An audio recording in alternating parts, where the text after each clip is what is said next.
The beaches of Normandy on the coast of France, the site of the most pivotal moment in modern history. The wide sands of this storied place continue to evoke profound emotions and stir the imagination.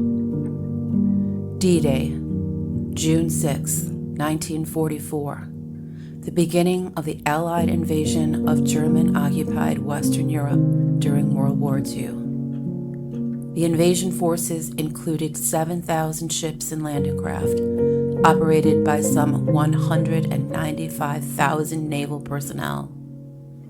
That infamous summer morning, some 133,000 troops from 8 countries stormed the beaches of Normandy to face Hitler's Atlantic coast fortress, with orders to somehow make it across the beach expanses to land. Fully aware they had almost no chance of succeeding or surviving, they selflessly and valiantly forged ahead. At the end of the invasion, more than 10,000 would lie dead here, but above the red-streaked sands and sea, some of their brothers in arms would still live, stealthily scrambling up the ragged cliffs to make the first headway against Hitler's forces.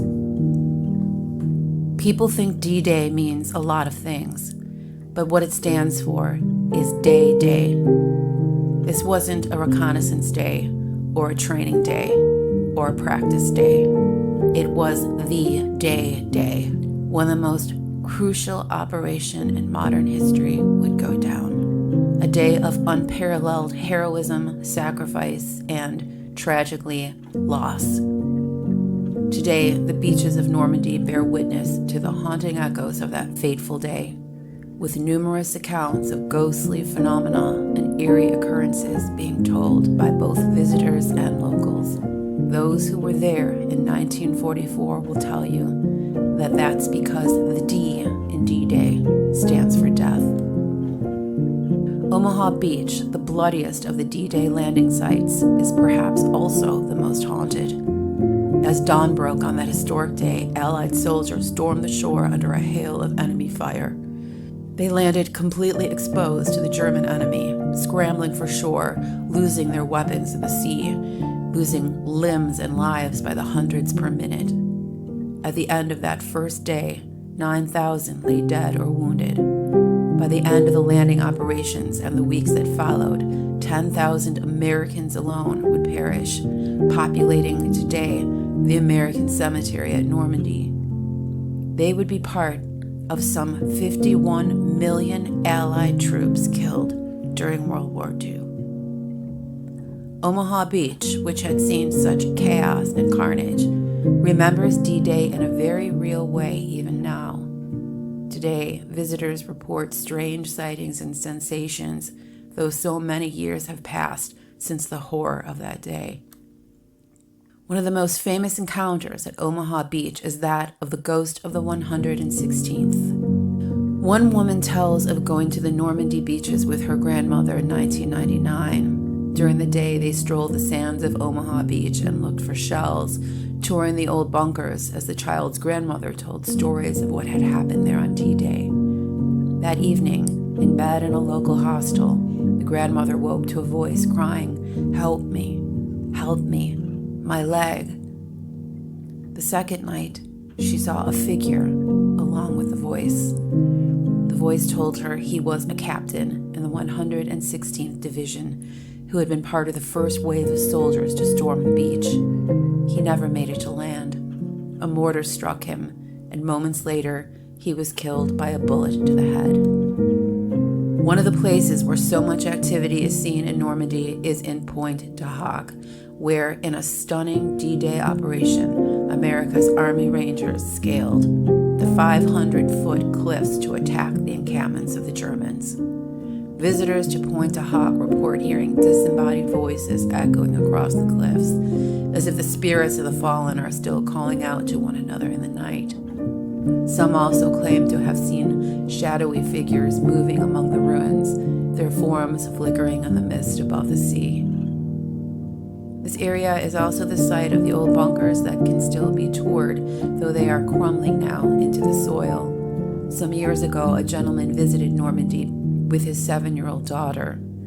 She liked poking around old places with her father, and while they were moved as they explored the old bunkers, nothing out of the ordinary occurred. Returning home, however, the daughter began to talk of the men she had seen there, crouching, crawling over the ground, dressed in uniforms and carrying guns.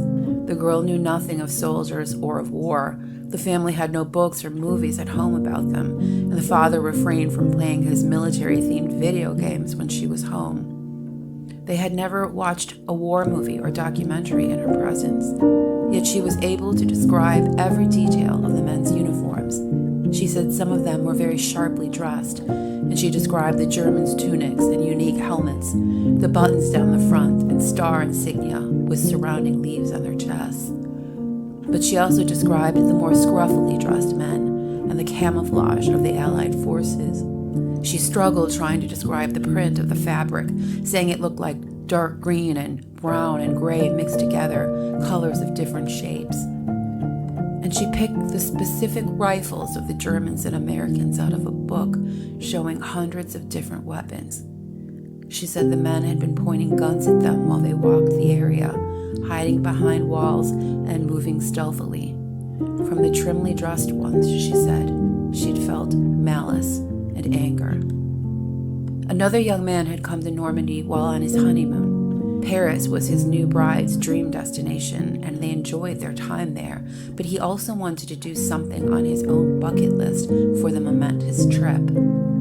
He suggested they take the 2-hour train ride to Normandy to tour the old D-Day bunkers at Omaha Beach.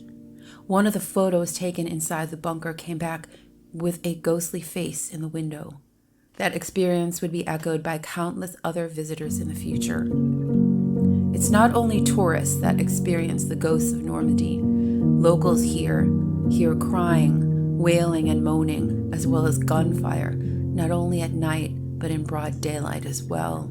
They also regularly cite visions of what appear to be soldiers of both the Allies and the German armies on the beach and strolling the streets of the town after midnight, as if on patrol. 80 years have passed since the Allies stormed the beaches of Normandy, but the legacy of that fateful day lives on in the haunted landscapes of the French coast. The ghosts of D-Day serve as a solemn reminder of the human cost of war and the enduring spirit of those who fought and died for our freedom. As visitors stand on the windswept shores of Omaha Beach or gaze out across the cliffs of Point du Hoc, they can't help but feel the weight of history pressing down upon them. The echoes of D-Day are everywhere, whispering in the breeze and rustling through the grasses, reminding us that the past is never truly gone. In the end, the ghosts of Normandy, the ghosts of D-Day, are not mere phantoms of the imagination, but living symbols of courage, sacrifice, and resilience. Some of these may be true hauntings, impressions left after a truly overpowering outpouring of human emotion and will. Some others may be part of our collective memory of that monumental day and the dead that paid the price of our own freedom now. Some, too, are surely souls that still wait for paradise, wait for our prayers. All of them remind us that the legacy of D-Day is not just a chapter in history, but a living testament to the enduring human spirit and the dear cost of freedom.